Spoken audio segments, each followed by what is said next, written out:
నమస్తే. Welcome to our channel. నేను Soujanya. Central election commissioner Rajiv Kumar గారి ఆధ్వర్యంలో ఒక స్పెషల్ బృందం ఇప్పుడు ఏపీలో 3 రోజులు మకాం వేసింది. దొంగ ఓట్లకు సంబంధించి వాళ్ళకి కంప్లెయింట్ రావడం వల్ల చంద్రబాబు గారు అలాగే పవన్ కళ్యాణ్ గారు వెళ్లి కంప్లెయింట్ చేయడం చాలా సీరియస్‌గా తీసుకుంది సీఈసీ.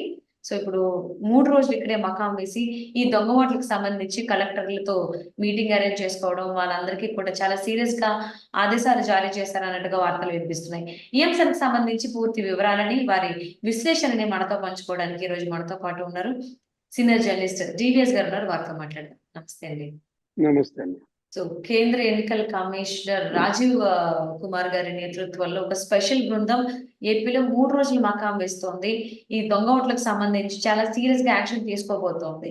సో, 10 మంది కలెక్టర్లకి సంబంధించి సీరియస్ గా వార్నింగ్స్ కూడా ఇవ్వడం, అంటే ఎలా చేయాలి ఏంటి ఆదేశాలు కూడా జారీ చేసింది అని కూడా టాక్ వినిపిస్తోంది. ఈ వార్తలు ఏ విధంగా చూడాలి? ఈ దొంగ ఓట్లు ఇక్కడతో పోయేటువంటి అవకాశాలు ఉన్నాయా? సో, దీంతో వైసీపీ పరిస్థితి ఏంటి అంటారు ఆంధ్రప్రదేశ్ ఎన్నికలకు సంబంధించి? జనరల్ గా మనం సినిమాల్లో చూస్తుంటాం. సినిమాల్లో పోలీసులు ఎప్పుడు వస్తారు? క్లైమాక్స్ లో వస్తారు. సినిమాల పాపం హీరో నానా పాటలు పడి అందరి మీద ఫైటింగ్ చేసి దోషులందరినీ ఆయన పట్టుకుని అందరికీ కూడా కాళ్ళు చేతులు కట్టేసినాక అప్పుడు పోలీసులు వచ్చి ఏమంటారు? యు ఆర్ అండర్ అరెస్ట్ అంటారు. అంటే ఇప్పుడు central election commissioner Rajiv Kumar గారి ఆధ్వర్యంలో ప్రత్యేక బృందం 3 రోజులు ఇప్పుడు ఆంధ్రప్రదేశ్ లో మకాం వేస్తోంది. ఎన్నికలకు ఎన్ని రోజుల ముందు? 100 రోజుల ముందు. ఇంకా వచ్చేసింది ఎన్నికలు. 2-3 నెలల్లో ఇక ఎన్నికలు. ఆంధ్రప్రదేశ్ అసెంబ్లీ, నెక్స్ట్ సార్వత్రిక ఎన్నికలు కూడా. ఇది పార్లమెంట్ ఎన్నికలు దేశవ్యాప్తంగా కూడా నోటిఫికేషన్ ఫిబ్రవరి 20 వస్తుంది అంటున్నారు. అంటే షెడ్యూల్ ప్రకటించిన దగ్గర నుంచి 40 రోజుల్లోపు జరపాలి. అంటే ఎలక్షన్స్ బహుశా మార్చి 2nd week 3rd week month end లోపు ఎలక్షన్ జరుగుతుంది. ఇప్పుడు జరగాల్సినంత అన్యాయం జరిగిపోతుంది. మొత్తం అసలు ఓటర్ల జాబితానే ఇక్కడ చింకి చాట చేశారు. ఏంటి, దేశంలో ఏ రాష్ట్రంలో కూడా ఇంతగా ఎన్నికల వ్యవస్థని భ్రష్టు పట్టించిన దాఖలాలు లేవు.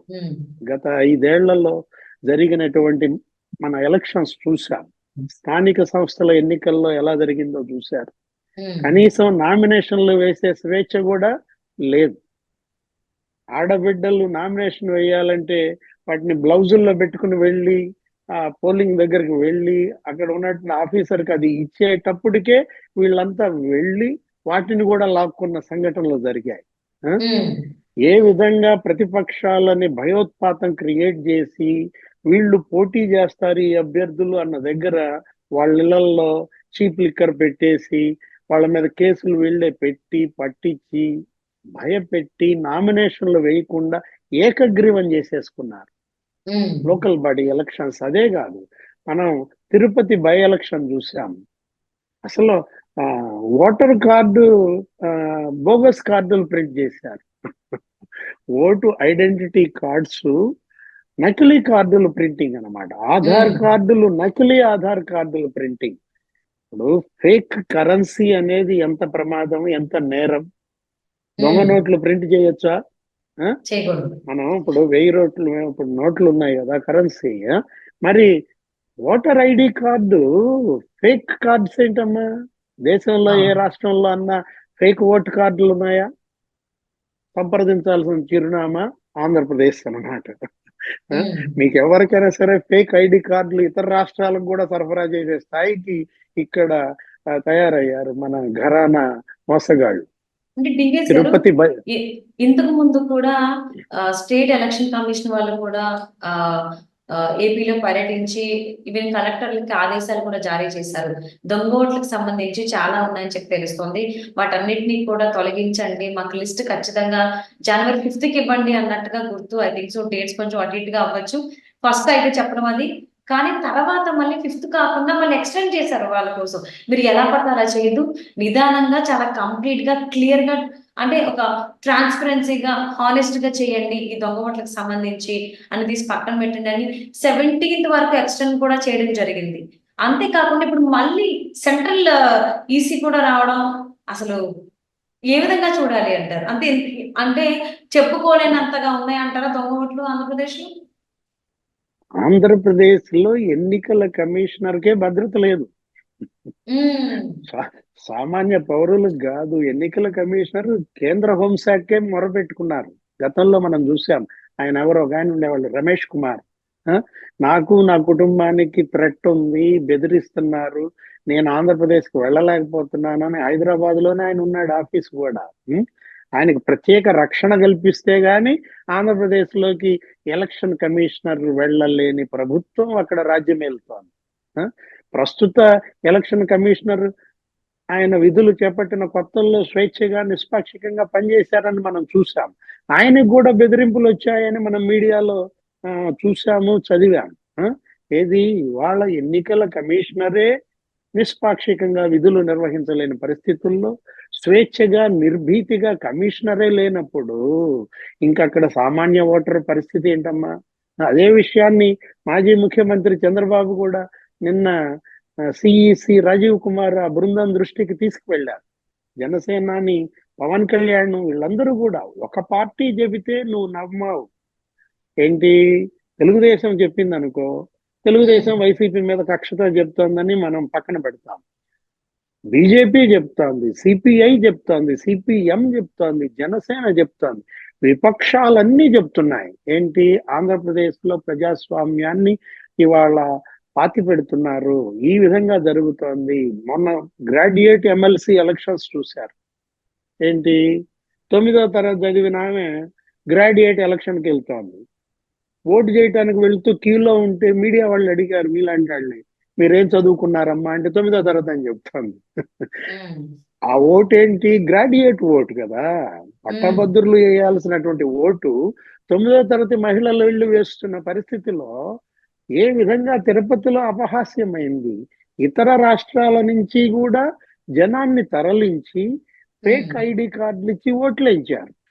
ఏది, తమిళనాడు, కర్ణాటక నుంచి కూడా లారీల్లో మనుషుల్ని తరలించి ఓట్లు వేయించుకునే పరిస్థితి ఆంధ్రప్రదేశ్ లో ఉందంటే, ఆలస్యంగా అయినా కేంద్ర ఎన్నికల సంఘం మేల్కొంది. 100 హ్మ్. రోజుల ముందైనా చక్కదిద్దే చర్యలు చేపట్టింది. మనం మరి తప్పదు కాబట్టి స్వాగతించాల్సిందే. ఏంటి, హ్మ్. ఆ, మనం ఏంటంటే సిఈసి ఎంత మేరకి మరి పకడ్బందీగా ఎన్నికలు నిర్వహించగలదు అనేది ఈ 100 రోజుల్లో మనం చూస్తాం. ఇదేంటంటే మేడిపండు చందం కాకూడదు. హ్మ్. పైన కేవలం నువ్వు షుగర్ కోటెడ్ టాబ్లెట్ గా చేయకూడదు అనమాట. ఇప్పుడు ఏంటి, 28 కేసులు పెట్టారంట ఇప్పటి వరకు జరిగిన అక్రమాల మీద. 58 మందినో ఏమో సస్పెండ్ చేశారట. ఉం? ఓటు అనేది అదేంటి, అది మన జన్మ హక్కు. హ్మ్. భారత రాజ్యాంగం మనకు కల్పించింది. ఫలానా 18 ఏళ్ళు నిండిన వాళ్ళందరికీ కూడా సార్వజనీన ఓటు హక్కు మనకు ఉందన్నమాట. ఉం? స్వేచ్ఛాయుత నిష్పాక్షిక ఎన్నికల నిర్వహణ భారత రాజ్యాంగం చెప్పింది. ఎలక్షన్ కమిషన్ పరిధిలో పనిచేయాలమ్మా వీళ్ళంతా కూడా. శేషన్ అని ఒక కమిషనర్ ఉండేవాడు. ఆ? ఏంటి, హ్మ్. సెంట్రల్ ఎలక్షన్ కమిషనర్ గా శేషన్ అనే వ్యక్తి పేరు ఇప్పటికీ చెప్పుకుంటాం. ఆయన ఓకే. చనిపోయి కూడా 25 ఏళ్ళు అవుతోంది. ఏంటి, హ్మ్. అంత కఠినంగా వ్యవహరించాడు. గాడి తప్పిన భారత ప్రజాస్వామ్య వ్యవస్థను ఆయన గాడిలో పెట్టాడు. అన్ని పవర్స్ ఉంటాయి ఎవరికి, ఎలక్షన్ కమిషనర్ కి. ఆ? అంత ఆ, ఆ, తీవ్ర పూర్తి అధికారాలు ఉంటాయి కలెక్టర్ కానీ. ఇప్పుడు ఇప్పటిదాకా జరిగింది చేశారు, హ్మ్. బానిసత్వం చేశారో, వెట్టి చేశారో, అయిపోయింది. ఆ వెట్టి నుంచి మీకు ఇప్పుడు విముక్తి వచ్చింది. ఎందుకని, ఇంకా 100 రోజుల్లో ఎలక్షన్ ఉంది. ఇంకా ఎందుకు మీకు ఈ దాస్యం? ఇప్పటికైనా అధికారులు ఈ దాస్య శృంఖలాలు ఛేదించుకోవాలి. సో అంటే ఎవరికి టీవీఎస్ గారు ఏపీలో స్టేట్ ఎలక్షన్ కమిషన్ కూడా ఒక బృందాన్ని ఏర్పాటు చేసుకుని వాళ్ళందరూ కూడా పర్యటించడం జరిగింది. అలాగే ఇప్పుడు central election commissioner Rajiv Kumar గారి టీమ్ కి సంబంధించిన ఒక స్పెషల్ టీమ్ ఆయన ఆధ్వర్యంలో మళ్ళీ ఇప్పుడు పర్యటించడం జరుగుతోంది. ఇన్ని అంటే స్టేట్ వైస్ అలాగే సెంట్రల్ వైస్ కూడా ఇలా ఎలక్షన్ కమిషనర్ బృందం సంబంధించి ఇలా పర్యటించడం, అసలు ఈ దొంగ ఓట్లు అనేటువంటివి పోయేటువంటి అవకాశాలు ఉన్నాయంటారా? లేకపోతే ఇప్పుడున్నటువంటి ప్రభుత్వం క్రియేట్ చేసినటువంటి ఈ దొంగ ఓట్లన్నీ ఇంకా అలానే ఉంటాయా, అసలు పోతాయా అనేది అసలు ఏమంటారు? ఏం కోరుకుంటున్నారు ముఖ్యమంత్రి గారు? ఉమ్. ముఖ్యమంత్రి జగన్మోహన్ రెడ్డి గారు దొంగ ఓట్లు ఉండాలని కోరుకుంటున్నారా, పోవాలని కోరుకుంటున్నారా? ఆయన ఏది కోరుకుంటే అదే జరుగుద్ది. మరి ఆయన ఐఏఎస్ ఏంటి ఆఫీసర్లు ఇప్పుడు ఇక్కడ ఓ ఓ జగన్మోహన్ రెడ్డి చెప్పిన ఓ పని చేస్తారా, లేకపోతే ఎలక్షన్ కమిషనర్స్ ఈ టీం ఏదైతే ఉందో, లేకపోతే ఎలక్షన్ కమిషన్ చెప్తున్నది చేసేటువంటి అవకాశాలు ఉన్నాయంట ఫైనల్లీ? ఆంధ్రప్రదేశ్ లో ప్రజాస్వామ్యం జగన్ స్వామ్యంగా మారింది.